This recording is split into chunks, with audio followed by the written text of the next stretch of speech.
देखिए एक एक चीज़ ध्यान से समझिएगा, किसी भी पॉइंट से क्वेश्चन एग्जाम में बन सकता है।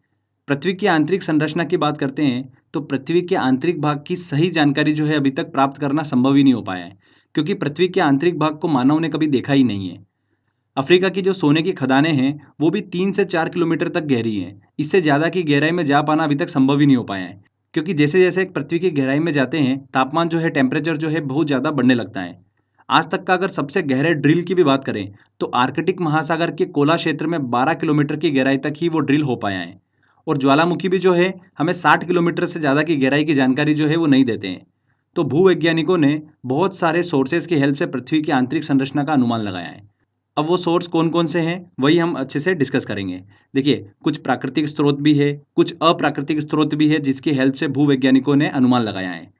तो देखिए, प्राकृतिक स्रोत में क्या-क्या आता है, जैसे कि ज्वालामुखी उद्गार से, भूकंप विज्ञान जिसे सिस्मोलॉजी कहा जाता है, उसकी हेल्प से वैज्ञानिकों ने पृथ्वी की आंतरिक संरचना का अनुमान लगाया है। इसमें सबसे इम्पोर्टेंट ध्यान रखिएगा, भूकंप विज्ञान सिस्मोलॉजी की हेल्प से पृथ्वी के आंतरिक भाग का देखिए अनुमान लगाना संभव हो पाया है। देखिए, भूकंप विज्ञान सिस्मोलॉजी क्या है? इसके अंतर्गत भूकंपी तरंगों की मदद से पृथ्वी की आंतरिक भाग का अनुमान लगाया जाता है। भूकंपी विज्ञान मतलब सिस्मोलॉजी। इसके बाद देखिए अप्राकृतिक स्रोत की बात करते हैं, तो जैसे कि डेंसिटी, प्रेशर, टेम्परेचर, इनकी हेल्प से भी पृथ्वी की आंतरिक संरचना का अनुमान जो है भूवैज्ञानिकों ने लगाया है। अब देखिए डेंसिटी टर्म को अच्छे से समझ लीजिए, अगर आपको नहीं पता है तो। डेंसिटी क्या होती है? एक निश्चित एरिया में, मतलब एक निश्चित वॉल्यूम में किसी मटेरियल का वजन जितना होगा वो उसकी डेंसिटी होगी। इसको एक एग्जांपल से समझते हैं। जैसे कि 1 मीटर क्यूब में रुई हमने रख दी है और 1 मीटर क्यूब में हमने लोहे की बॉल को रखा है। तो देखिए क्यूब 2 में जिसमें लोहे की बॉल है उसका वजन ज़्यादा है, तो क्यूब 2 की डेंसिटी जो होगी वो ज़्यादा होगी। सिंपल सी बात है। एक निश्चित एरिया में, एक निश्चित वॉल्यूम में किसी मटेरियल का वजन जितना होगा वो उसकी डेंसिटी होती है। क्लियर? और डेंसिटी का रिलेशन जो होता है वो डायरेक्टली प्रेशर से होता है। ठीक है, डेंसिटी अगर बढ़ेगी तो प्रेशर भी बढ़ता है। और प्रेशर का जो रिलेशन होता है वो डायरेक्टली किससे होता है? टेम्परेचर से होता है। प्रेशर बढ़ेगा तो टेम्परेचर भी बढ़ता है। तो वैज्ञानिकों ने देखा कि पृथ्वी के बाहरी सतह से आंतरिक सतह की ओर जाने पर घनत्व जो है, डेंसिटी जो है, उसमें वृद्धि होती है। तो अगर डेंसिटी बढ़ रही है मतलब प्रेशर भी बढ़ रहा होगा। तो इससे पता चलता है कि पृथ्वी का आंतरिक भाग जो है वो भारी धातुओं से मिलकर बना हुआ है। क्लियर? ये भूवैज्ञानिकों ने अनुमान लगाया। अब देखिए प्रेशर अगर बढ़ रहा है, जैसे जैसे अंदर हम पृथ्वी के आंतरिक भाग में जाएंगे तो प्रेशर बढ़ेगा। तो प्रेशर बढ़ने से क्या होगा? टेम्परेचर भी बढ़ेगा, क्योंकि दोनों एक दूसरे के क्या है? डायरेक्टली प्रोपोर्शनल होते हैं। पृथ्वी की सतह से आंतरिक भाग की ओर जाने पर प्रति 32 मीटर पर 1 डिग्री सेंटीग्रेड में वृद्धि हो जाती है। ये आंकड़ा भी ध्यान रखिएगा, बहुत ही इंपॉर्टेंट है। पर ये जो देखिए वृद्धि होती है, ये एक सीमा तक ही वृद्धि होती है।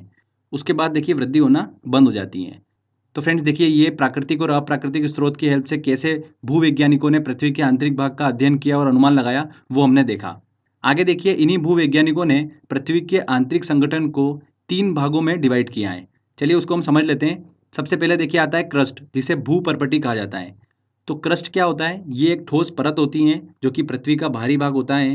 क्रस्ट की मोटाई जो होती है महासागरों और महाद्वीपों पे अलग-अलग होती है। महासागरों में कम होती हैं और महाद्वीपों पे ज़्यादा होती हैं। होना भी चाहिए, क्योंकि महासागर जो होते हैं वो गहरे होते हैं और महाद्वीपों में सतह से हम इसको देखते हैं। क्रस्ट के निर्माण की बात करते हैं तो ये सिलिका और एल्यूमिनियम से मिलकर बना होता है। इसलिए इस परत को क्या बोला जाता है? सियाल बोला जाता है। इस परत को ध्यान रखिएगा, लिथोस्फीयर के नाम से भी जाना जाता है। किसे बोला जाता है? लिथोस्फीयर क्रस्ट को बोला जाता है।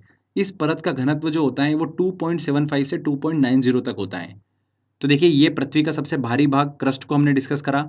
इसके बाद देखिए क्रस्ट के निचले वाले भाग को क्या कहा जाता है? मेंटल कहा जाता है। पृथ्वी के आयतन का 83% और द्रव्यमान का 67% जो भाग होता है वो मेंटल ही होता है। मेंटल का जो निर्माण हुआ है वो किससे हुआ है? सिलिका और मैग्नीशियम से इसका निर्माण हुआ है। अगर क्रस्ट और मेंटल में आप कंफ्यूज हो जाते हैं तो ऐसे ध्यान रखिएगा, देखिए दोनों में सिलिका सिलिका तो आ ही रहा है। एल्यूमिनियम और मैग्नीशियम में आपको कंफ्यूजन हो सकता है। तो मेंटल में देखिए एम से स्टार्ट हो रहा है और मैग्नीशियम भी एम से स्टार्ट होता है। तो उस तरीके से आप इसको याद रख सकते हैं। तो ये हमने डिस्कस करा, मेंटल का निर्माण जो हुआ है वो सिलिका और मैग्नीशियम से हुआ है। इसलिए इस परत को क्या बोला जाता है? सीमा कहा जाता है।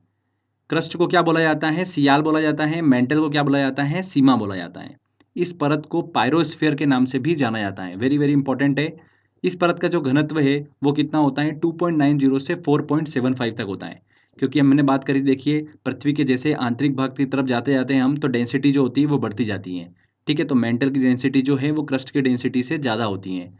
और ध्यान रखिएगा मेंटल को ही वाइट ऑफ द अर्थ कहा जाता है। क्या बोला जाता है? वाइट ऑफ द अर्थ किसे बोला जाता है? मेंटल को बोला जाता है। इसके बाद देखिए मेंटल के जो नीचे वाला भाग आता है उसे क्या बोला जाता है? क्रोड बोला जाता है। ये भाग जो होता है पृथ्वी के निचले मेंटल से लेके पृथ्वी के केंद्र तक होता है। इसका निर्माण जो है मुख्य रूप से निकिल और लोहे से हुआ है, इसलिए इसे क्या बोला जाता है? निफे बोला जाता है। ठीक है, क्या बोलते हैं? निफे बोलते हैं। आगे देखिए पृथ्वी के अंदर जाने पर प्रेशर जो होता है वो टेम्परेचर के कंपैरिजन में ज़्यादा बढ़ जाता है। इसी वजह से पृथ्वी का क्रोड जो है वो ठोस अवस्था में होता है।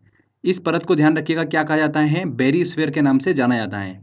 बहुत ही इंपॉर्टेंट है। क्रोड को क्या बोला जाता है? बेरिस्फीयर बोला जाता है।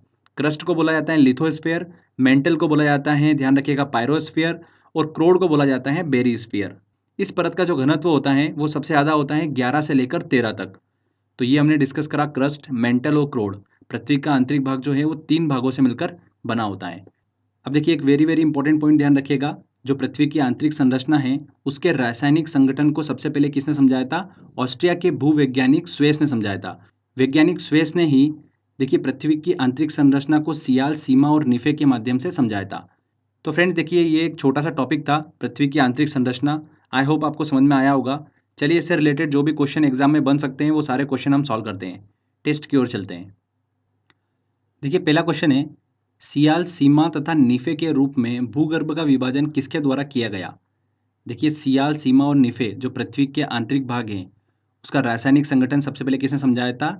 वैज्ञानिक स्वेस द्वारा। डी आंसर यहाँ पर सही होगा।